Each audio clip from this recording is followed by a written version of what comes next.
Perhatian, konten dalam video ini belum dikonfirmasi, harap disimak secara rasional. Apa yang disampaikan dalam video ini hanya menceritakan sebuah kisah yang menarik sebagai bahan kajian. Terima kasih atas dukungan dan perhatiannya. Ras ini terutama suka mempelajari organisme hidup dan reaksi saat menghadapi rasa sakit dan ketakutan. Dan insiden Titanic adalah salah satu eksperimennya. Salam sehat sejahtera pemirsa setia mata ketiga. Mari bersama kita melihat dunia dari perspektif yang berbeda. Sebelumnya pernah disebutkan dalam buku Alien Race, A Gift from the Stars. Ternyata banyak sekali alien telah datang ke bumi. Beberapa di antara mereka memiliki tingkat evolusi yang tinggi dan murni hanya ingin membentuk kehidupan lain di alam semesta. Tetapi beberapa alien lainnya hanya ingin menduduki planet lain dengan teknologi super canggih mereka. Dan bumi kita ini ternyata telah menjadi salah satu target dalam perang ini. Di akhir episode kedua, penulis Elena Danaan mengungkapkan bahwa di bawah tanah bumi atau isi perut bumi penuh dengan berbagai kekuatan makhluk asing, termasuk Agartha yang awalnya tinggal di pusat bumi, dan alien Cikar atau Drakonian yang datang ke bumi lebih dari 10.000 tahun yang lalu, bahkan memiliki Dulce Base yang dibangun bersama oleh pemerintah bumi dengan alien dan sebagainya. Sebagai informasi, Dulce Base merujuk markas bawah tanah yang disebut pernah jadi lokasi pertempuran manusia dengan alien setinggi 2 meter berwarna abu-abu. Terkait pangkalan Dulce ini pernah diulas mata ketiga sebelumnya, jadi saya tidak akan membahasnya lebih lanjut di sini. Adapun mengenai Agartha yang disebutkan di sini, merupakan sebuah kota atau kerajaan yang ada di dalam bumi dan ditinggali oleh makhluk asing dengan peradaban maju. Legenda ini muncul karena pada zaman dulu, orang-orang percaya bahwa bumi ini hampa dan berisi orang-orang dengan ras asing yang berbeda. Meski disebut perawakan fisik makhluk di Agartha tidak beda jauh dengan manusia yang tinggal di kulit bumi, Agartha dipercaya lebih cerdas dan kehidupan di sana lebih harmonis. Agartha konon kerap disinggung dalam beberapa ajaran agama. Ada yang percaya bangsa Agartha adalah Yakjuj Makjuj atau Gog Magog dalam ajaran Islam, Kristen, dan Yahudi. Nah, kalau kita bahas secara ilmiah, kepercayaan ini seakan didukung dengan teori Hollow Earth atau bumi berongga. Meski begitu, ajaran sains modern mementahkan teori tersebut. Peneliti geologi berdasarkan riset menyebut bahwa permukaan bumi hingga ke inti berjarak 6.371 km. Bumi pun tidak serta-merta kosong. Walaupun penggalian bumi tidak begitu dalam untuk bisa membuktikan secara detail mengenai isi di bawah permukaan bumi. Pada tahun 2013, peneliti geologi menemukan informasi yakni inti bumi memiliki temperatur 6.000 derajat Celcius atau 1.000 derajat lebih panas dari permukaan matahari. Tapi iya, kalaupun ada manusia yang berada di dalam bumi, apa iya mereka bisa bertahan dengan suhu yang luar biasa panas itu? Kalau iya, pasti kemampuan bertahan hidupnya sangat luar biasa. Berikut mari kita ulas topik hari ini. Drakonian yang konon telah datang ke bumi lebih dari 10.000 tahun yang lalu itu telah menculik banyak penduduk bumi. Ada manusia bumi yang digunakan sebagai budak dan dijual ke ras alien lain. Ada juga manusia bumi yang digunakan sebagai kelinci percobaan, dan bahkan ada yang digunakan sebagai bahan makanan mereka. Dan kini mereka tidak mau lagi tinggal di bawah tanah. Mereka secara aktif merencanakan untuk mengambil alih seisi planet ini, menjadikan bumi sebagai peternakan penjara, dan dengan demikian menyediakan pasokan yang tak ada habisnya untuk alien. Menghadapi kekuatan jahat ini, organisasi keadilan di alam semesta, yaitu Federasi Galaksi, juga telah mengambil tindakan mendesak pada tahun 2020 lalu. Terkait ini juga sebelumnya pernah diulas mata ketiga. Namun perang ini ditakdirkan pasti akan sulit, Karena menurut Elena, penulis buku A Gift from the Stars, bahwa yang benar-benar harus kita cemaskan bukan hanya kerajaan yang terdiri dari drakonian atau reptilian, tetapi makhluk purba yang bahkan ditakuti oleh drakonian ketika mendengar namanya. Dan entah mengapa mereka juga datang ke bumi. Intinya, selain spesies yang menakutkan ini, bahkan ada alien yang menjadikan ketakutan batin manusia sebagai makanannya sehari-hari. Mereka akan menciptakan kegelisahan di bumi dan menjadikan ketidaktenangan batin manusia sebagai makanan. Dan ketika situasi perang menjadi semakin mengkhawatirkan, ras alien setingkat dewa di alam semesta akan tiba-tiba turun ke bumi.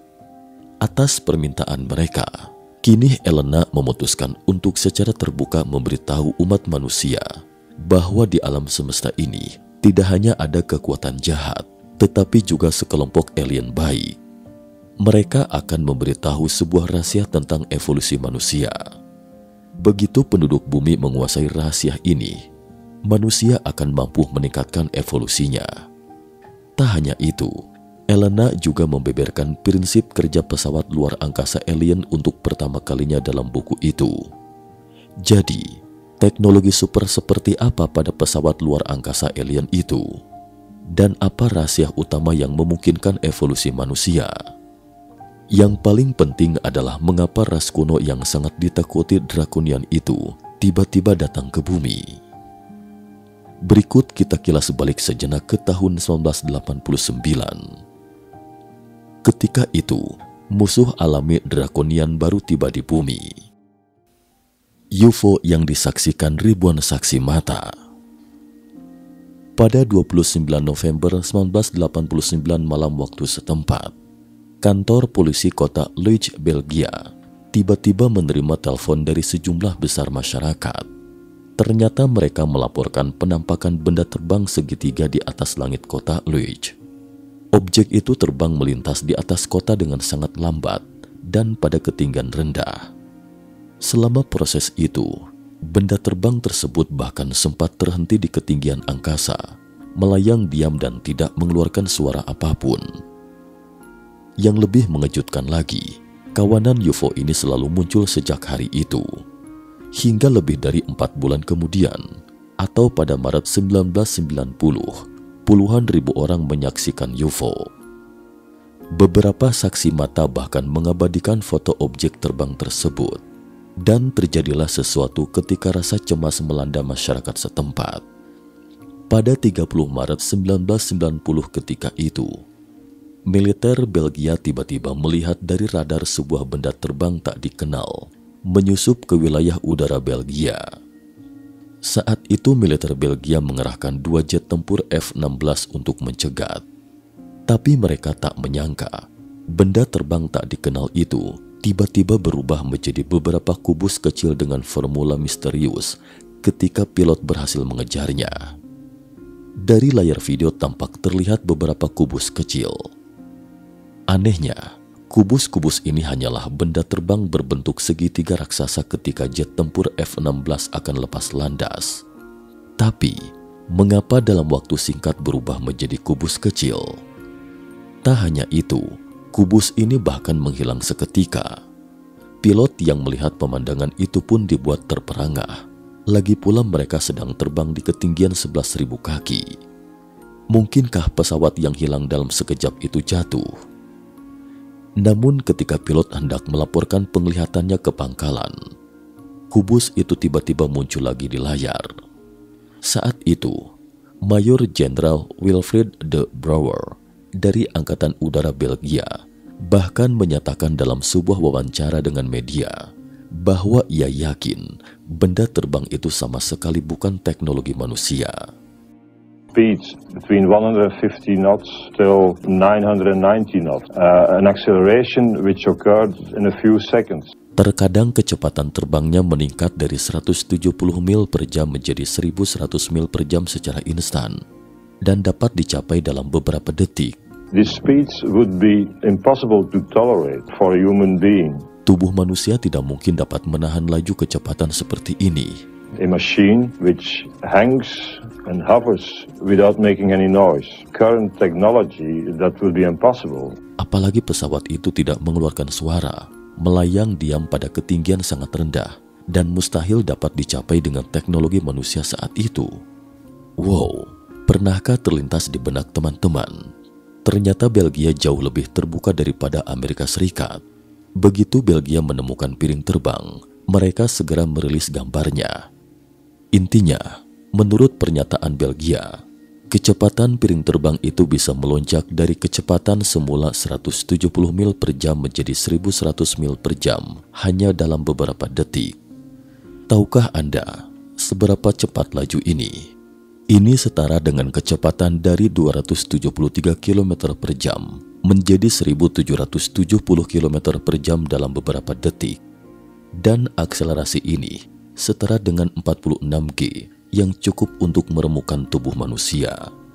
Selain itu, pesawat itu sama sekali tidak ada ledakan sonik selama terbang maupun keadaan statiknya di udara. Pantas saja Mayor Jenderal Angkatan Udara Belgia menganggap ini bukan teknologi manusia. Sementara itu, menurut Elena, piring terbang berbentuk segitiga yang terus bermunculan ini terkait dengan ras purba yang paling ditakuti oleh drakonian ras alien reptilian,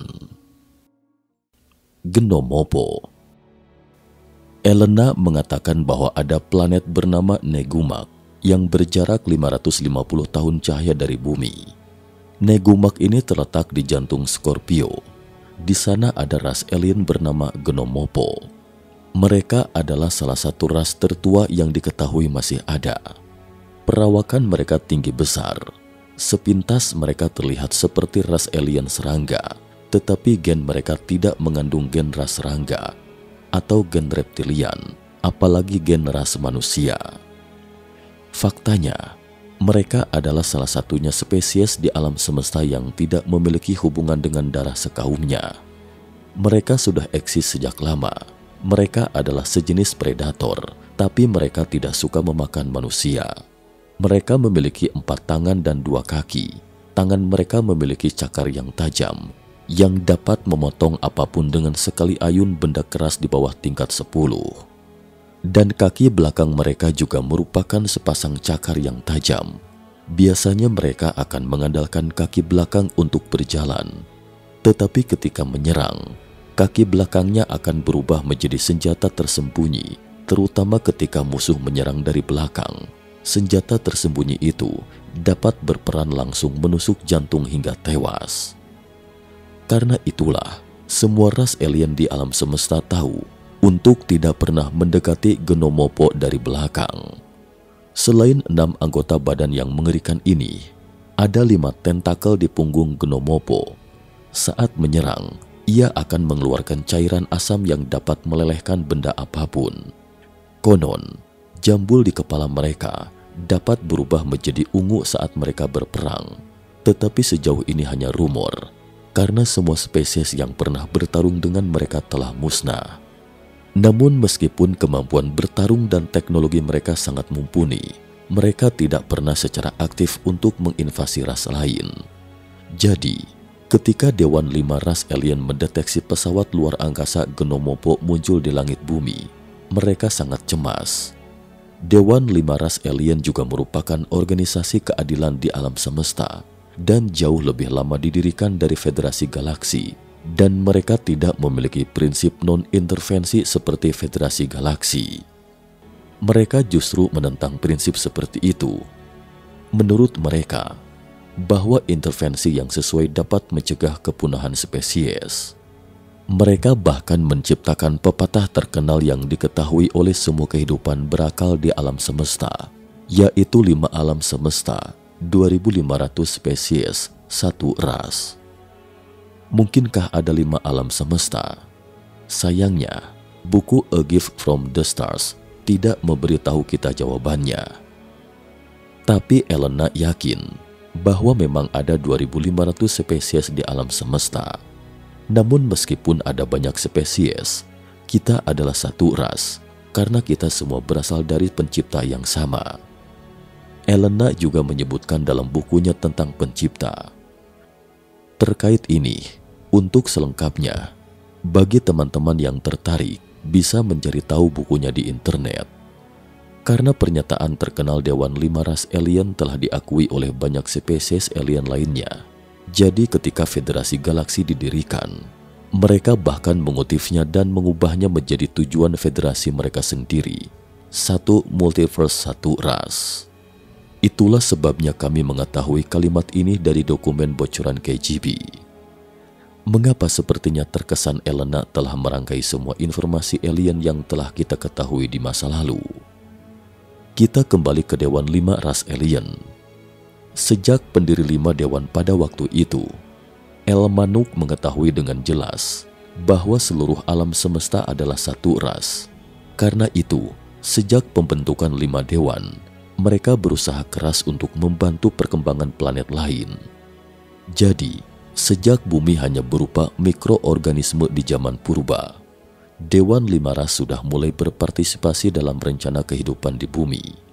Namun pada saat itu, mereka tidak disebut Dewan 5 Ras, tetapi Dewan 9 Ras.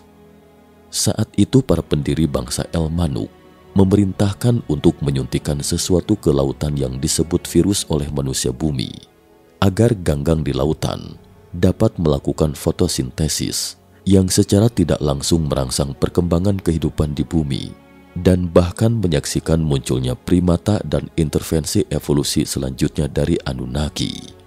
Saat itu, meskipun bangsa El-Manuk tidak menyetujui rekayasa manusia oleh Anunnaki, namun belakangan kemudian mereka menemukan bahwa setelah direkayasa, manusia dapat mereproduksi dirinya sendiri dan secara kasat mata mendorong pengembangan keragaman genetik, sehingga dengan demikian bangsa El-Manuk pun tidak lagi menentangnya. Hingga tahun 1989, Dewan 5 Ras Alien tiba-tiba mendeteksi sebuah pesawat ruang angkasa raksasa di angkasa bumi.